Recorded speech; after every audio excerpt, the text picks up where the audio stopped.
আল্লাহ নবী নূহ নবী নবী জমিনের উপরে এসেছিলেন, তিনি কষ্ট করেছিলেন।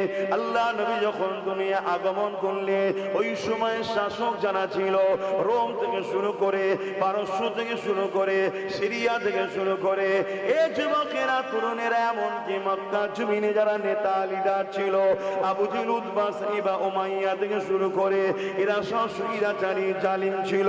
এরা গরিবদেরকে লুটতো, এরা নারীদের শোষণ করত। এদের লাঠিয়াল বাহিনীরা নারীদেরকে ভোগের পাত্রী বানিয়ে দিয়েছিল এবং এরা এমন সিস্টেম করে দিয়েছিল, নারীদের কোনো মর্যাদা ছিল না, তাদেরকে জেন্ত পুঁতে দেওয়া হতো। আল্লাহ নবী নূহ নবী দয়ার নবী এই দৃশ্যখানা দেখে আল্লাহ নবী তাদেরকে বোঝাতে লাগলো, তোমরা নারীদের উপরে জুলুম বন্ধ করো, গরিবদের উপরে জুলুম বন্ধ করো, কৃতদাস প্রথা বন্ধ করো। এ নওজওয়ানেরা, আল্লাহ নবী যখন এইভাবে অসহায় দুঃখী গরিবদের পক্ষপাতিত্ব নিল, ওই সময় মক্কা সরদার আবু জেহেল দেখতে লাগলো এই মুহাম্মদকে রুখতে হবে, কারণ এই বিধবার পক্ষে কথা বলছে, এ গরিবের পক্ষে কথা বলছে, এতিমের পক্ষে কথা বলছে, এ মুসলিমের পক্ষে কথা বলছে, এ নারীদের পক্ষে কথা বলছে। একে যদি রুখা না যায়, আস্তে আস্তে এর দিকে লোকের পাল্লা যদি ভারী হয়ে যায়, তাহলে আমাদের জুলুমের সাম্রাজ্য খানা মিটে যাবে।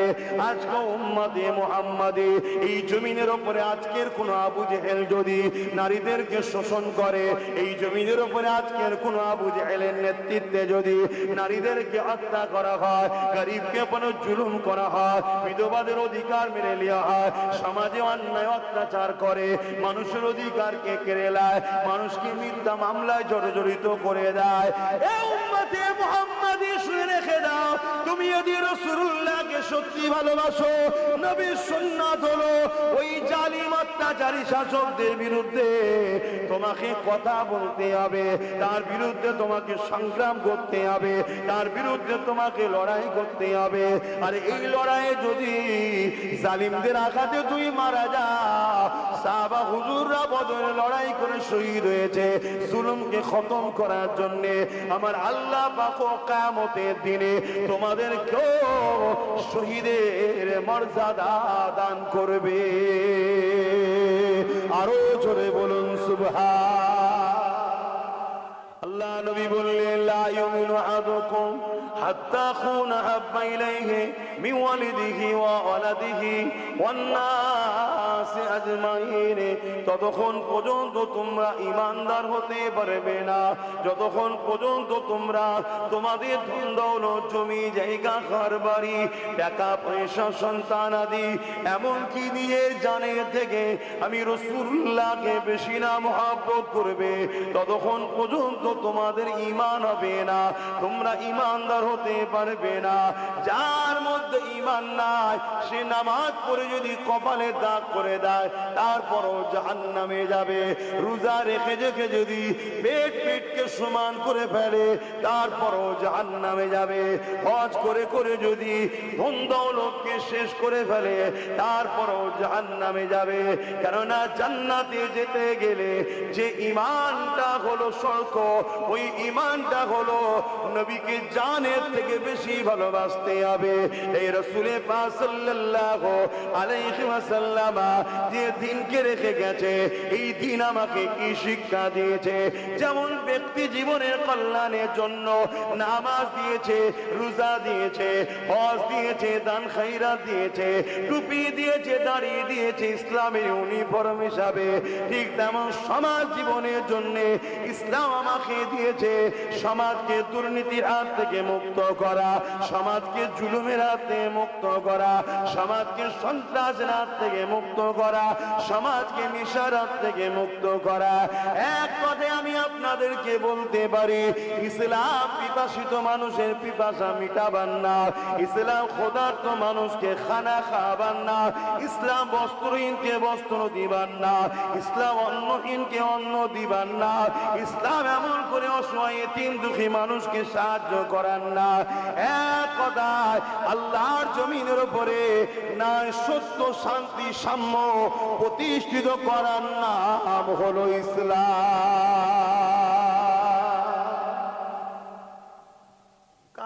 আছে আমি জানি না, আমার ধর্মের সব আছে, শুনছেন? আর আমাদের জন্য মডেল কোন নেতা নেত্রী নয়, আমাদের মডেল একজন। লাকাদ কানা লাকুম ফি রাসূলিল্লাহি উসওয়াতুন হাসানা।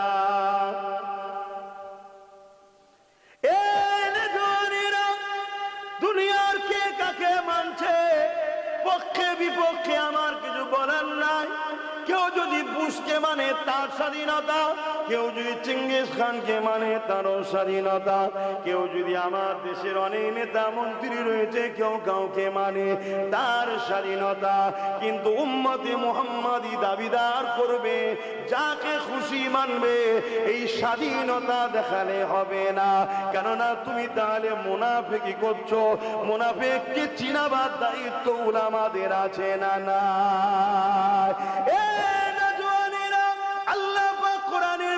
জানিয়ে দিলে, হে ইমানদারেরা, হে বিশ্বাসীরা, হে আখিরাত মাননেওয়ালারা, হে মৃত্যুর পরে উঠাবে যারা মানে, যারা ঈমান এনেছো, আমানতু বিল্লাহি ওয়া মালাইকাতিহি ওয়া কুতুবিহি ওয়া রাসূলিহি ওয়াল ইয়াউমিল আখির ওয়াল কদরি খাইরিহি ওয়া শাররিহি মিনাল্লাহি তাআলা ওয়াল বাসি বাদাল মউত। তোমরা যারা ঈমান এনেছো এর উপরে তোমাদের জন্য আমি আল্লাহ একমাত্র উসওয়াতুন হাসানা, ভালো মডেল করেছি।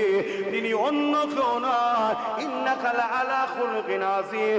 আমি আল্লাহ যার সম্বন্ধে জানাচ্ছি সব থেকে উত্তম চরিত্রওয়ালা, তিনি হলেন মুহাম্মাদুর রাসূলুল্লাহ।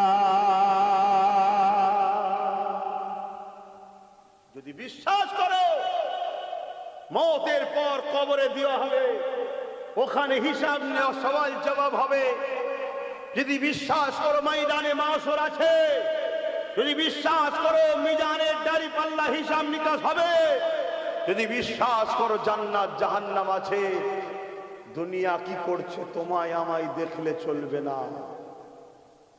দুনিয়া জুলুমের পাহাড় তৈরি করতে পারে, যার মধ্যে এই বৈশিষ্ট্য নাই। অন্যায় দেখার পরে ঘৃণা নয়, অন্যায় দেখার পরে মধ্যে প্রতিবাদ নয়, অন্যায় দেখার পরে হাত দিয়ে রুখার চিন্তা ভাবনা নয়। রাসূল বলছে তার মধ্যে ঈমান নাই। শুনছেন তো?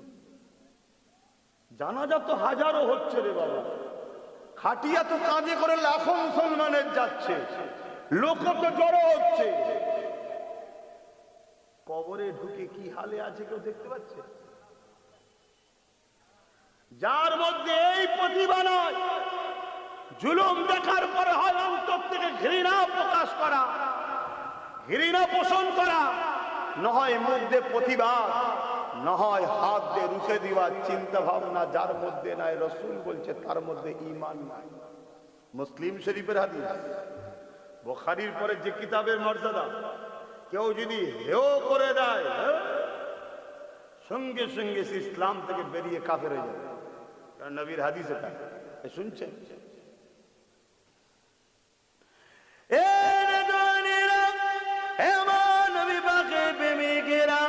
আল্লাহ নবী নূহ নবী নবী জমিনের উপরে এসেছিলেন, তিনি কষ্ট করেছিলেন। আল্লাহ নবী যখন দুনিয়া আগমন করলেন, ওই সময় শাসক যারা ছিল, রোম থেকে শুরু করে, পারস্য থেকে শুরু করে, সিরিয়া থেকে শুরু করে, এই যুবকেরা তরুণেরা, এমনকি মক্কা জমিনে যারা নেতা লিডার ছিল, আবু জেহেল, উতবা, সাইবা, উমাইয়া থেকে শুরু করে, এরা সব সুবিধাচারী জালিম ছিল। এরা গরিবদেরকে লুটতো, এরা নারীদের শোষণ করত। এদের লাঠিয়াল বাহিনীরা নারীদেরকে ভোগের পাত্রী বানিয়ে দিয়েছিল এবং এরা এমন সিস্টেম করে দিয়েছিল, নারীদের কোনো মর্যাদা ছিল না, তাদেরকে জ্যান্ত পুঁতে দেওয়া হতো। আল্লাহ নবী নূহ নবী দয়ার নবী এই দৃশ্যখানা দেখে আল্লাহ নবী তাদেরকে বোঝাতে লাগলো, তোমরা নারীদের উপরে জুলুম বন্ধ করো, গরিবদের উপরে জুলুম বন্ধ করো, কৃতদাস প্রথা বন্ধ করো। এ না জওয়ানেরা, আল্লাহ নবী যখন এইভাবে অসহায় দুঃখী গরিবদের পক্ষপাতিত্ব নিল, ওই সময় মক্কা সরদার আবু জেহেল দেখতে লাগলো এই মুহাম্মদকে রুখতে হবে, কারণ এই বিধবার পক্ষে কথা বলছে, এ গরিবের পক্ষে কথা বলছে, এতিমের পক্ষে কথা বলছে, এ মুসলিমের পক্ষে কথা বলছে, এ নারীদের পক্ষে কথা বলছে। একে যদি রুখা না যায়, আস্তে আস্তে এর দিকে লোকের পাল্লা যদি ভারী হয়ে যায়, তাহলে আমাদের জুলুমের সাম্রাজ্য খানা মিটে যাবে। আজকে উম্মতে মুহাম্মাদী এই জমিনের উপরে আজকের কোন আবু জেহেল যদি নারীদেরকে শোষণ করে, এই জমিনের উপরে আজকের কোন আবু জেহেলের নেতৃত্বে যদি নারীদেরকে হত্যা করা হয়, গরিবকে কোনো জুলুম করা হয়, বিধবাদের অধিকার মেরে নেওয়া হয়, সমাজে অন্যায় অত্যাচার করে, মানুষের অধিকারকে কেড়ে নেয়, মানুষকে মিথ্যা মামলায় জড়িত করে দেয়, এই উম্মতে মুহাম্মাদী শুনে রেখে দাও, তুমি যদি রাসূলুল্লাহকে সত্যি ভালোবাসো, নবীর সুন্নাত হলো ওই জালিম অত্যাচারী শাসকদের বিরুদ্ধে তোমাকে কথা বলতে হবে, তার বিরুদ্ধে তোমাকে সংগ্রাম করতে হবে, তার বিরুদ্ধে তোমাকে লড়াই করতে হবে। আর এই লড়াইয়ে যদি জালিমদের আঘাতে তুই মারা যাও, সাহাবা হুজুররা বদরে লড়াই করে শহীদ হয়েছে জুলুমকে খতম করার জন্য। আমার আল্লাহ পাক কিয়ামতের দিনে তোমাদেরকেও শহীদের মর্যাদা দান করবে। আরো জোরে বলুন সুবহান আল্লাহু আকবার। আর যদি তুমি বিজয় হও, গাজী হও, তাহলে তুমি দুনিয়ায় সম্মানের জায়গা পাবে, সমাজকে পরিচালনা করার দায়িত্ব তো তুমিই পাবে। এর নাম ইসলাম। শুনছেন আমি কি ওয়াজ করছি? এই রুহের জমিনের উপরে, আসমানের নিচে কেউ যদি থাকো, কোন মুফতি, মাওলানা, হযরত, শায়েখ, আমির, পীর, পীরজাদা, আব্বাস সিদ্দিক ইসলামের বাইরে গিয়ে কথা বলছে, চ্যালেঞ্জ করছি, আসো, জালিমদের পক্ষপাতিত্ব নিয়ে আসো, আমি তোমার সঙ্গে মোকাবেলা করতে রাজি আছি। কিতাব দাও শরীফ। আল্লাহুম্মা সাল্লি আলা সাইয়্যিদিনা মাওলানা মুহাম্মাদ ওয়া আলি।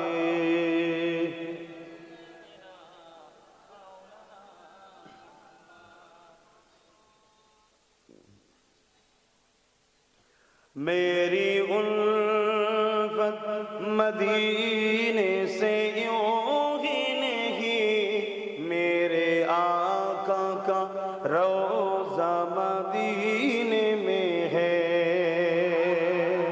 मैं मदीने की जानिब न कैसे खींचूं, मैं मदीने की जानिब न कैसे खींचूं, मेरा दीन दुनिया मदीने में है। अर्श अजीम पे जिसका बड़ी शान है, रोज़ाए मुस्तफा जिसकी पहचान है, रोज़ाए मुस्तफा जिसकी पहचान है, जिसका हम पल्ला कोई मुअल्ला नहीं, जिसका हम पल्ला कोई मुअल्ला नहीं, एक ऐसी मुहल्ला मदीने में है, मेरी उल्फत मदीने से यूं ही नहीं, मेरे आका का रोज़ा मदीने में है। अल्लाहुम्मा सल्ली अला।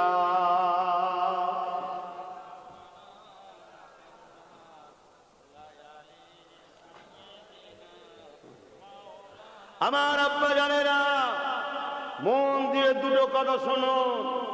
নাম্বার 1, যত নবী রাসূল এসেছেন তিনাদের লড়াই ছিল জালিম শাসকের বিরুদ্ধে। জোরে বলুন সুবহানাল্লাহ। একটা দেখাতে পারবেন না 1,24,000 নবী রাসূল রয়েছে। কোন নবী জালিমের পক্ষে, জালিম শাসকের পক্ষে সাথ দিয়েছে একটাও দেখাতে? জোরে বলে। ইব্রাহিম নবী আমাদের আব্বাজান, মুসলিম জাতির পিতা, জালিম, অত্যাচারী, স্বৈরাচারী, খুনি, সমাজ বিরোধী, চরিত্রহীন নমরুদের বিরুদ্ধে লড়াই করেছে। হযরতে মূসা আলাইহিস সালাম জালিম, অত্যাচারী, স্বৈরাচারী, খুনি, দরিন্দা ফেরাউনের বিরুদ্ধে লড়াই করেছে।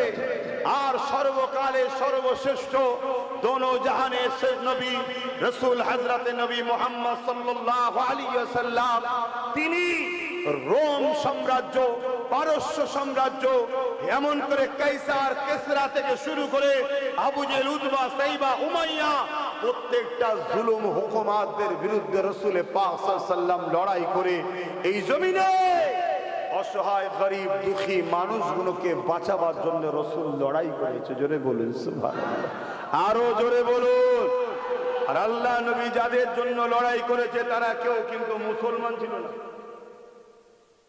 শুনছেন আমার কথা কি বলছি? আমার রাসূল যাদের জন্য লড়াই করেছে তারা উতবা, সাইবা, আবু লাহাবদের সব গোলাম হয়ে গিয়েছিল। গলায় বিভিন্ন সব তাদের মান্যওয়ালা সব তৎকালীন নকল খোদার ফটো ছিল। রাসূল তাদের পক্ষে, অর্থাৎ এটাই হলো মানবতা।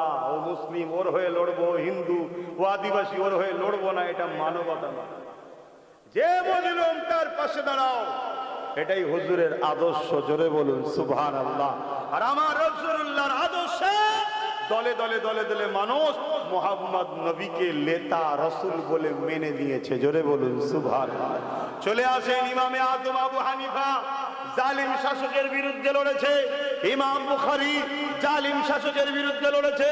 ইমাম সুফিয়ান সাউরি জালিম শাসকের বিরুদ্ধে লড়েছে। সুলতান হিন্দ গরিবে নওয়াজ জালিম শাসকের বিরুদ্ধে লড়েছে। চলে আসেন আমার আপনার মুর্শিদ কিবলা মুজাদ্দিদুজ জামান দাদা হুজুর পীর কিবলা ব্রিটিশ হুকুমাতদের বিরুদ্ধে কথা বলেছে।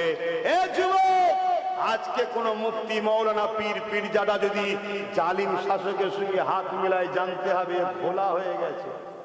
এ মুনাফিক, এ 72 দলের অনুসারী, এ নবী ও সাহাবাদের কাতারের নয়। এলেম থাকতে পারে, এলেম তো ইবলিস শয়তানেরও রয়েছে। আমি কি করব? যদি এলেমটা রাসূলুল্লাহর পক্ষে না চলে তো এলেমের কোনো দাম আছে? এই দুটো কথা মনে থাকবে তো, যে জুলুমের দিকে আল্লাহ ও রাসূল নাই, আমরা থাকবো, আমরা থাকবো, এটা মাথায় রাখবেন। কিন্তু মনে রাখবেন, জালিমদের বিরুদ্ধে লড়াই করা এতটা সহজ বিষয় নয়। অনেকে বলে পরিস্থিতি ঠিক হলে তারপরে যাব। কখনো উম্মতে মুহাম্মাদি তোমার আমার জন্য পরিস্থিতি নরমাল হয়নি গো। কখনো চিঙ্গিস খানের সাথে লড়তে হয়েছে, কখনো হালাকু খানের সঙ্গে লড়তে হয়েছে, কখনো হতভাগা আকবর মুগলে আজমের সঙ্গে লড়তে হয়েছে, কখনো ব্রিটিশের সঙ্গে লড়তে হয়েছে। যুগে যুগে যুগে যুগে এ উম্মতে মুহাম্মাদি আল্লাহ তো তোমাকে আমাকে দুনিয়ায় পাঠিয়েছে পরীক্ষা নেবার জন্য। বান্দারে, তোর কাছে মরণকে তুই ভয় করিস না আমি আল্লাহ আমাকে ভয় করে, এটাই তো পরীক্ষা আল্লাহ বানিতে লেগেছে। ওরে আমার বান্দা বান্দি রে, এই জমিন তোদের জন্য চিরস্থায়ী নয়। আমি আল্লাহ কখনো তোদেরকে ধনী করে পরীক্ষা নেব, কখনো গরিব করে পরীক্ষা নেব, কখনো লোভ লালসার মধ্যে ফেলে পরীক্ষা নেব, কখনো আবার আতঙ্কে ভয়ের মধ্যে ফেলে পরীক্ষা নেব।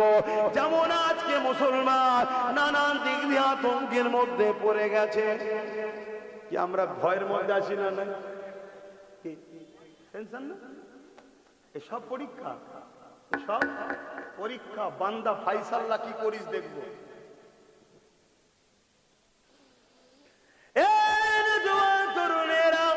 ফাইসাল্লাহ বান্দা কি করে দেখবো।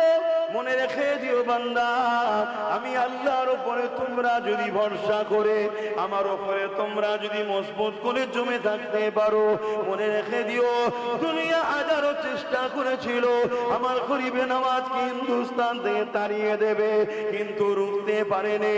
গরিবে নওয়াজের পানিকে বন্ধ করে দিয়েছিল, রুখতে পারেনি।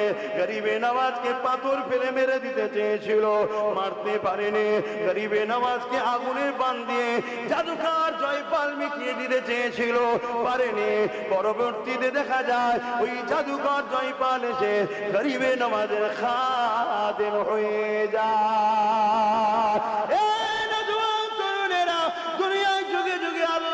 আমাদেরকে পরীক্ষা নিয়েছে, আজও পরীক্ষা নিতে লেগেছে। এই পরীক্ষায় খাবরে গেলে হবে না, মনকে মজবুত করে ধরতে হবে। আমরা নিজেদের জানকে বাঁচাতে গিয়ে আল্লাহ দিনের দুশমনদের সঙ্গে যেন সম্পর্ক না করে ফেলি। আমরা নিজেদের নাম বিটাতে গিয়ে, নিজেদের নাম পাতে গিয়ে, নিজেদের নাম তালিকাতে আনতে গিয়ে চেষ্টা করো, কিন্তু এই চেষ্টা যেন করে ফেলো না আল্লাহ দিনের দুশমনকে তুমি শক্তিশালী করে ফেললে মনে রেখে দিও, তুমি তাহলে দুনিয়ায় শুধু ফেল করেছো তা নয়, আখিরাতেও ফেল হয়ে যাবে। এ নওজওয়ানেরা, কারণ আল্লাহ নবী অনেক কষ্ট করে এই জমিনের উপরে সন্ত্রাসকে মিটিয়েছে, এই জমিনের উপর থেকে দাঙ্গাবাজকে মিটিয়েছে, এই জমিনের উপর থেকে খুনিদেরকে মিটিয়েছে, এই জমিনের উপর থেকে জুলুমকে মিটিয়েছে, এই জমিনের উপর থেকে অত্যাচারকে মিটিয়েছে, এই জমিনের উপরে নেশাকে মিটিয়েছে। এই জমিনে রাসূলুল্লাহ অনেক কষ্ট করে সাম্য, শান্তি, মানবতা, ভ্রাতৃত্ব, ঐক্য, একতা, প্রেম, ভালোবাসা, মানব বন্ধন, সম্প্রীতি আমার রাসূলুল্লাহ প্রতিষ্ঠিত করেছে গো। হ্যাঁ, নামাজও নবী পড়েছে, রোজাও নবী রেখেছে, হজও নবী করেছে, দান খায়রাতও করেছে, যাকাত আমাদের দিতে বলেছে। হ্যাঁ, নবী করেছে। কিন্তু মনে রেখে দিও, একটা ব্যক্তি জীবনের আর একটা সমাজ জীবনের, এই সমাজের সমস্ত নোংরা বুরাইকে মুছে দিয়ে পৃথিবীর বুকে রাসূলুল্লাহ মাত্র 23 বছরে শান্তি, সাম্য প্রতিষ্ঠিত করে দিয়েছিলেন। আরো জোরে বলুন সুবহান।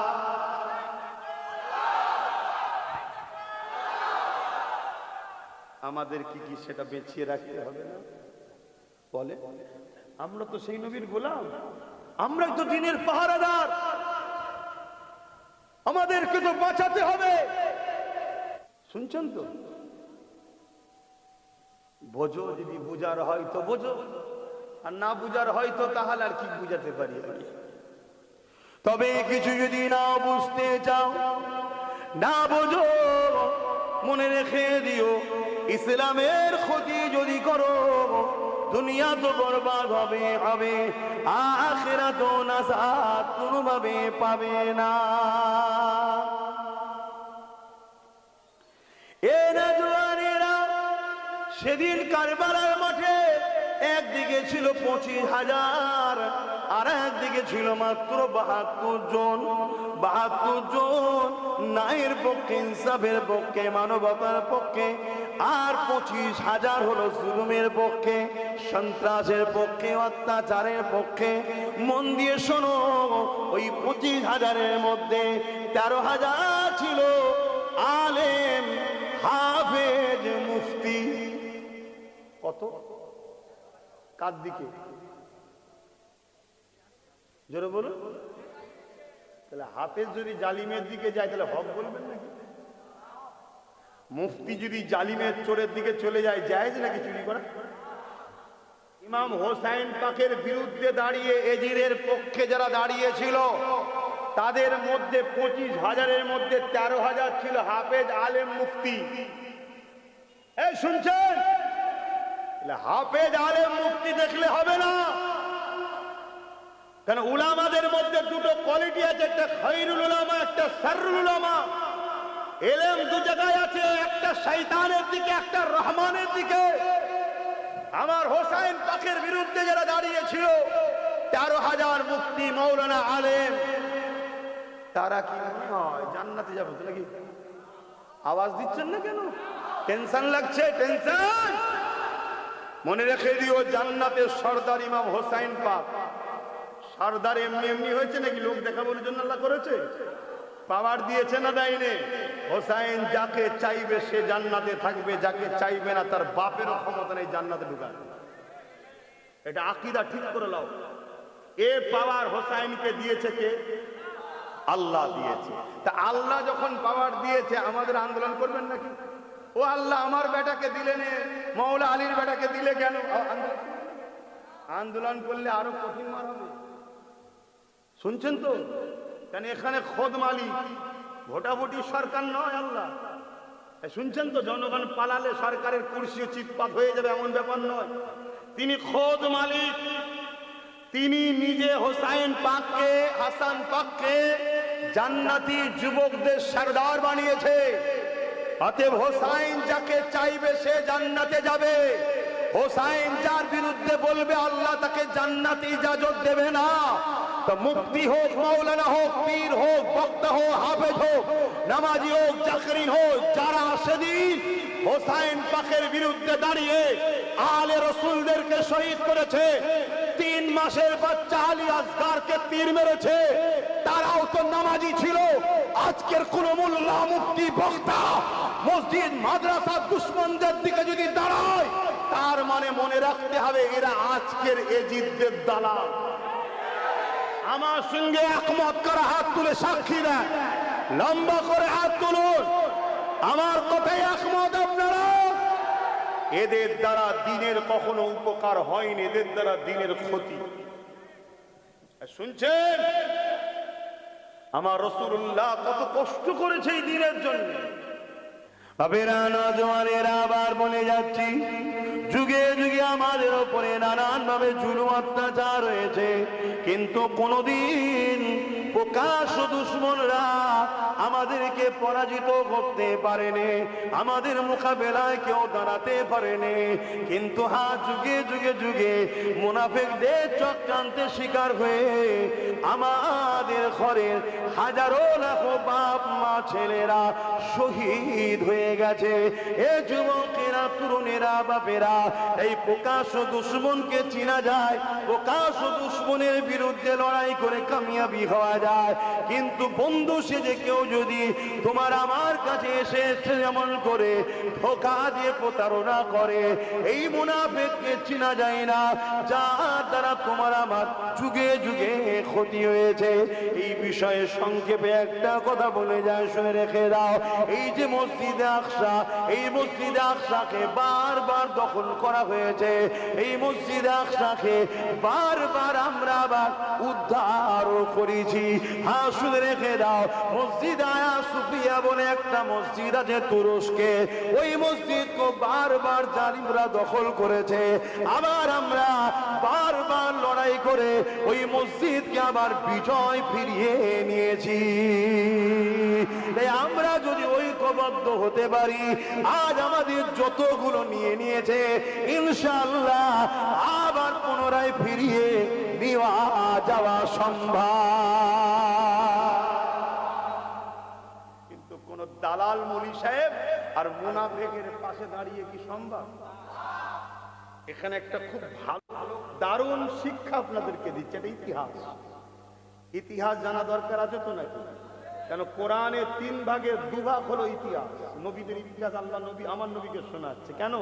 ইতিহাস থেকে পরিস্থিতি হলে কি করবে ইতিহাস তোমায় শিক্ষা দিচ্ছে। কথা বুঝে আসছে? তা সালাউদ্দিন আইবির বয়স তখন 9 বছর। আমি বলেছি, আবার একবার বলি, সালাউদ্দিন আইবি হুজুরের বয়স তখন কত? 9 বছর। বাজারে গেছেন মসজিদের মেহরাব কিনবে বলে, দোকানদারের সঙ্গে কথা হতে হতে সালাউদ্দিন আইবির নজরটা একটা খুব সুন্দর মেহরাব পর্যন্ত, যার উপরে দাঁড়িয়ে নামাজ হয়, ওই খুব সুন্দর একটা কারুকার্য মেহরাবের দিকে নজর পড়েছে। সালাউদ্দিন আইবি বলছে, ওই মেহরাবটা আমাদেরকে দেয়া হোক, আমরা এই মেহরাবের মূল্য দেবো, আমাদের মসজিদে গিয়ে লাগাবো। দোকানদার বলছে, না, এই মেহরাব বিক্রি নয়, এটা গিফটের জন্য তৈরি করা হয়েছে। 9 বছরের বালক সালাউদ্দিন আইবি বলছে, আমাকে দেয়া হোক, এটা আমাদের মসজিদে গিয়ে লাগাবো, আমাকে গিফট করেন তাহলে। দোকানদার তখন বলছে, এইটা তাকে গিফট করব যে মসজিদে আকসায় গিয়ে এই মেহরাবটা লাগাবে। জোরে বলুন সুবহানাল্লাহ। তখন মসজিদে আকসা সেলিবিয়া সৈন্যদের হাতে দখল। সেলিবিয়া সৈন্য তৎকালীন সময় পৃথিবীর সুপার পাওয়ার ক্ষমতাশালী তারা ছিল। তা সালাউদ্দিন আইবি যখন শুনলেন এটা মসজিদে আকসাতে দেওয়া হবে, তখন উনি বললেন যে এটা যত্ন করে রাখো, আমি ইনশাআল্লাহ মসজিদে আকসায় নিয়ে গিয়ে লাগাবো। জোরে বলুন সুবহানাল্লাহ। সালাউদ্দিন আইবি 12,000 সৈন্য নিয়ে মসজিদে আকসার কিছুটা দূরে এক জায়গায় তাবু করলেন। রাত্রিরে গোপনে একটা চর পাঠালেন, যাও খোঁজ নিয়ে আসো কি মহাল আছে। চর এসে ঘোষণা দিচ্ছে, সালাউদ্দিন আইবিকে শোনাচ্ছে, আমাদের সেপা সালার সালাউদ্দিন আইবি 4 লক্ষ সেলিবিয়া প্রকাশ্য অস্ত্রকে হাতে করে নিয়ে ঘুরে বেড়াচ্ছে, মসজিদে আকসাকে পাহারা দিচ্ছে। কত? আর সালাউদ্দিন আইবি কত? আমরা হলে কি করতাম? পালা 1 সেকেন্ড আর দাঁড়াস না। এইটা চিন্তা আমাদের মধ্যে আসছে কেন? আমাদের মধ্যে মরণের ভয় এসেছে আল্লাহর থেকে বেশি, আর তাদের মধ্যে আল্লাহর ভয় ছিল, মরণটাই তাদের কাছে ঘেঁষতে পারে না। সালাউদ্দিন আইবি খবরটা পেয়ে গিয়ে তাহাজ্জুদের নামাজ পড়ে অপেক্ষা করলেন। ফজরের নামাজ হলো, নামাজ পড়ে নিয়ে সৈন্যদের ডাকলেন। ডেকে নিয়ে বলছে, আমার সৈন্যরা, এই খবর পেলাম 4 লক্ষ সৈন্য আছে, আমাদের 12,000, বিশাল বড় লড়াই হবে। আমি সালাউদ্দিন তোমাদেরকে ইজাজত দিলাম, যার খুশি চলে যেতে পারো। আমি সালাউদ্দিন কিন্তু যাব না, আল্লাহর ঘর পরাধীন থাকবে, আর আমি স্বাধীন হয়ে থাকতে রাজি নয়, আমি লড়াইয়ের জন্য যাব। 12,000 সৈন্যই বলেছিল, হুজুর আমরা সালাউদ্দিনের সৈন্য পৃথিবীর কোনো তাকতকে ভয় করিনি, একমাত্র ভয় করি আল্লাহকে। জোরে বলুন সুবহানাল্লাহ।